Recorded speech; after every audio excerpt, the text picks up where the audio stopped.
My earliest memory is, I think I was 3 years old, and we used to have ducks. We had kind of a little farm at home in Ireland, and the neighbour's wife, she was killing the ducks. I know. And then I have another kind of memory where I went to my uncle's funeral. Do I dream? Yes. I dream sometimes about my sister and about my father, because they're both dead. Yeah, or else I dream that I'm having a baby. I always seem to be having a baby, and then I lose this baby and I can't find it. How long have you been having that dream for? I've had it for a few years, but I haven't had it now for a while. But yes, that is one dream that I keep having. Yeah, it's always a baby, and I can never find her. Maybe it's kind of going back to when I had Elaine. She went into foster care for 2 weeks. Maybe it's got something to do with that. But then I went back and got her. I suppose kind of everybody was against me having her and bringing her home kind of thing. But I kind of went against those people and just brought her home. But yeah, maybe it's got something to do with that. And then I was surrounded with these other girls that were giving their babies up for adoption because their parents weren't too keen on that. Because I remember my mother and father telling me when I was, 17, that if I ever got into trouble, I'd be sent away. Oh, jeez, they kept that anyway. They sent me away. I was sent away to Limerick for unmarried mothers. I was 19. They sent you were 19 and they sent you away for doing what? For getting pregnant. So was that like a Catholic upbringing then? Yeah. Right, okay. It was a big no-no. Oh my God. How does that stuff influence how you are as a person now and how you were as a mother even? Well, I would like to think that I'm more caring and I've got more empathy with people. And to be honest, I like the idea that Roisin can talk to me and Elaine. It makes you more understanding. Because at that time, my brother didn't speak to me until Elaine was 4 months old. He didn't speak to me at all because I was pregnant. If I committed murder, I think I would have been treated better, kind of thing. So I hope it has changed me in that respect, and I think it has. Because they used to bring in these people from the adoption agency to talk to you, to say, this is the best thing you can do, give up your baby. They'll be better off and they'll have a better life. And I said, no, it's my baby and I can give her a good life. Elaine is 35 now. I had no intention of giving her up for adoption at all. I said, no matter how hard it's going to be, I'm just, bringing her home and that's it. And face all the people in the village and my own family. It was tough, we survived. And then she was part of the family. Let's say they were making a movie about your life. Maybe they call it, because we went to see Frank McCourt's. I don't know if you know about him. He wrote Angela's Ashes. He was brought up in poverty in Limerick, but he made it to be a best-selling writer and a teacher in America. So now they've set up a little museum in Limerick. And the first book he wrote was called Angela's Ashes because I think it was the beginning of it was about his mother's funeral, but then it went through the whole story of the poverty that they lived through. And it turns out that his museum is just across the road from where I was sent, in Hartstonge Street.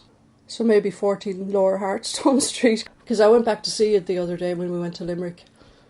I'm 56. Imagine you could give a piece of advice to you at 28. Well, when I was 28, I was still in Ireland. I'd probably say to myself, don't let people stop you from doing what you want to do. Don't listen to them. Just go ahead and do what you have planned to do. Because I think I did a lot of that, listening to people and, all in all, they were just putting you down and they were just thinking about themselves. It's all to do with, what the neighbours will think and that kind of stuff in a little village. Which one of your senses are your favourite? Sight, probably. To be able to see things. Because I like looking at things that are beautiful. I like looking at flowers and I like looking at paintings and I like to read. What would you say your relationship with yourself is like? It's getting better. It hasn't been great. I've done the therapy and, I went to a Catholic school and because I was the middle child in the family. The oldest always gets the attention and she did, my sister. And then my brother, Jesus, he was he was the only boy. But I was always the one that kind of did things like I stuck up for my brother and, for the underdog. I always stuck up for the, and sometimes it didn't turn out very well because my father had a temper. He didn't drink or anything. He just had a really nasty temper. Because he never left where he grew up. And he was a clever man. You know, all the people respected him in the village, and they came to him, and he was the man to go to and see, you know, about whatever. Because his brother was put into a mental hospital, and he never went to visit him. Jesus, he was there till he died. I think he died of TB. You know, what happened? I think he wasn't ready for this time kind of thing. He was too clever, and because he used to carve things out of wood. He was probably fucking depressed. But they just put him away, because I was always a strange child. I remember one of my teachers telling me that when I started school, I would only use black crayons. But like, that's what I did as a kid. I know I did loads of drawing. I had my own little, I had a money box, a wooden money box, and I kept all my crayons in it. You know, just something on my own. How many Russian dolls do you have? I think I have about 80 or 90. I started off with one. I wanted one. Because I always said, oh God, I never had these things when I was a kid. So I said, yeah, I'll go and buy one. And what do you think you learned from being a mother? From being a mother? Well, you do learn a lot of things.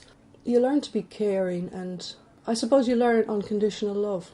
Because I suppose, in a sense, with my own mother, it was always looking for her attention. She didn't really want to know. I keep saying I've done an okay job, but I never think that I'm perfect. What would be the 3 most important lessons you've learned in your life so far?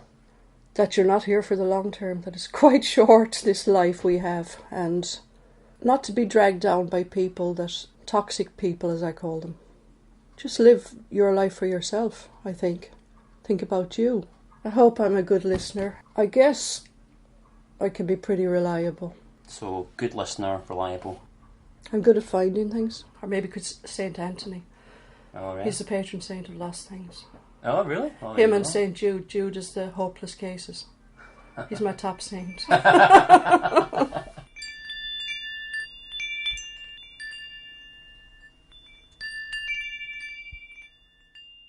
14 Lower Hartstonge Street.